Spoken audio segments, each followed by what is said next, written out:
Aloha. Melikaliki maka. That's Happy Christmas in Hawaiian. I'm not in Hawaii right now, but I wanted to touch base and give you a little tool that's hopefully going to guide you through this season so that you have a wonderful time. Okay. It would be marvelous if everyone around you also had a wonderful time.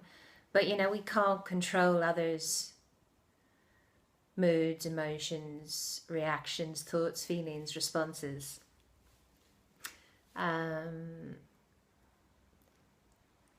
It's a fabulous time, and Christmas is also, a man-made thing.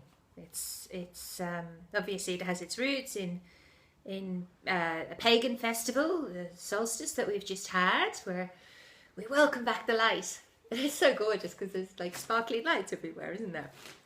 Stating the obvious, Jerry. But oh gosh, I feel emotional. What does the light do? It shines on our shadow and our darkness and our things, the things that trigger us, especially if we're around close family, friends, etc. We might get triggered. There's a little voice in my head going, no, we will get triggered.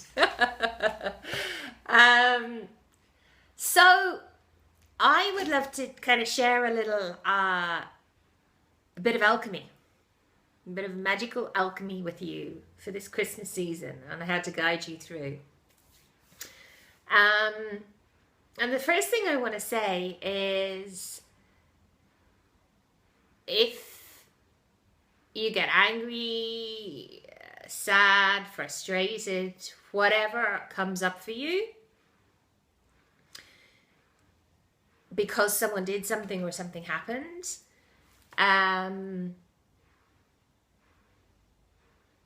that experience or that person is a gift. So you can't say you didn't get any Christmas gifts. We're going to be given loads, possibly, of all sorts. It's a gift, okay? Because that emotion, let's just use like anger and frustration for examples, would not have come up if they weren't within you to feel and heal. You got to feel it to heal it. Okay? So the second thing I want to share with you is a funky, amazing tool to use. Okay? So, if something happens, just breathe. Okay? Someone says something. Because you see, also, sorry, just a little segue. We do change. We do change as people. But when we go back into our old roles as, the baby of the family, or the eldest, or the mother, or the whatever, the black sheep, or the, the clever one, or the, whatever. People kind of can cast us in those roles and not see that we've changed. So the point I'm making here is by taking that deep breath on a deeper level, what you're doing is you're actually connecting with your soul, your higher self, your spirit.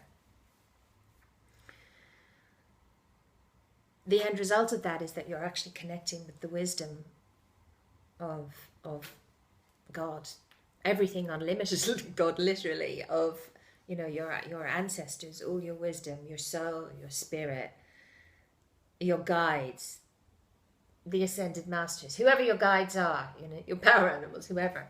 So just by taking that deep breath, that's what's happening. On a physical level, it actually slows down your heart, which in turn slows down your mind. So rather than reacting and boom, answering back or saying something or like feeling that emotion like it's going to explode in your body, by taking that breath, you're just creating this magical space which allows a new pattern to emerge, okay?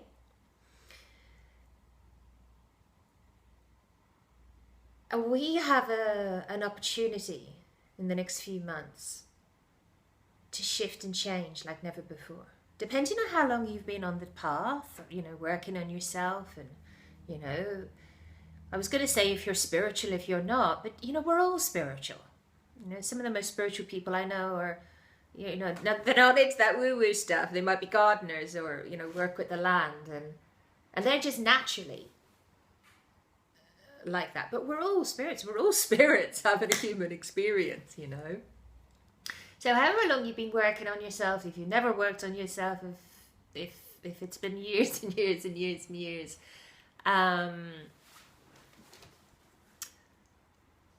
just by taking that deep breath, it actually just brings you back to your power, okay? And being in your power, what it means is to simply be in a place where you're on the path to creating what you love, what you came here to manifest, okay? So, back to the gifts. I'm really enjoying this. Oh, thank you for staying. Okay, I'm going to wrap it up soon because we're up to 7 minutes. Gifts. These people, you had an agreement with them before you came into this world to teach you what you needed to learn, to become more whole. They're shining the light on what's in the dark, okay? And when that happens, you can bring it back out into you and become more whole, more of a whole, complete person, okay? So, breathe, acknowledge what's happening. I wouldn't thank the person, that might trigger them more. Breathe, kind of acknowledge what's happening. It's almost like, I'm not suggesting you rise above your body and look at the situation from above, but that's like what you're doing when you take that deep breath, okay? You're actually viewing it from this perspective of spirit, and you will see that this person is not a pain in the what's it, you know, that they're not doing it because they're nasty or evil. And third point is that it's a cry for love. Imagine if it was just a cry for love, okay? So remove yourself from the situation, or just the breath might work, and just get conscious, like, oh, okay, what am I feeling? Where is it in my body? And this is gold, okay? A bit of gold alchemy here. What's the feeling? Where is it in my body? Okay, so really weirdly now, I don't know why I'm feeling anxiety in my heart. So I'm going to show you how to do this. All right, so yeah, I'm feeling anxious. It's in my heart. What number is it on a scale of 10 being the most you could imagine and 0 is it's gone, there's nothing there, Jerry? It is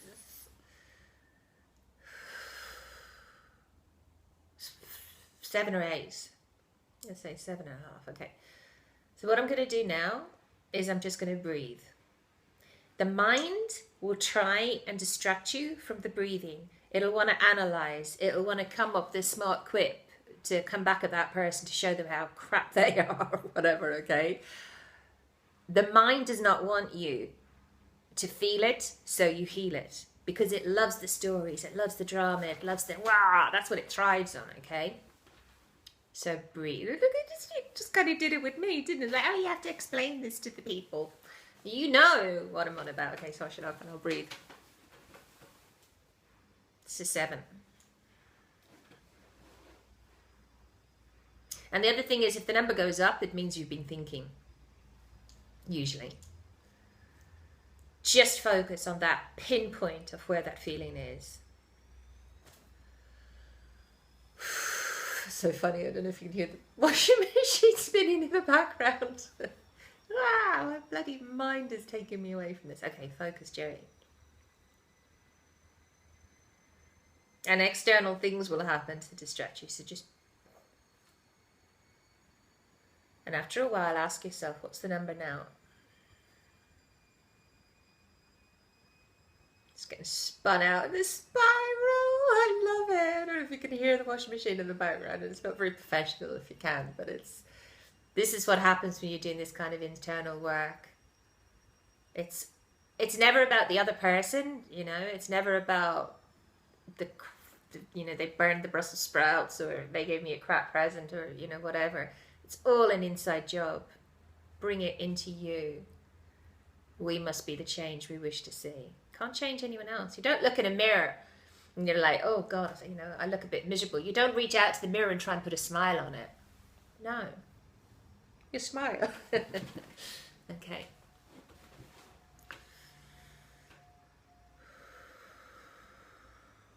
What's the number now? 6. So we're going to just focus on it. See, the other thing is, and this is the last time I'm going to interrupt myself through this process, when you're breathing slowly, consciously and deeply, you actually can't think. It's impossible. So I'm a really good example of the ego getting in the way, the mind, the identity, getting in the way of just bringing me back to zero. And I'll show you what that's like in a minute. I'll get there. Shut up.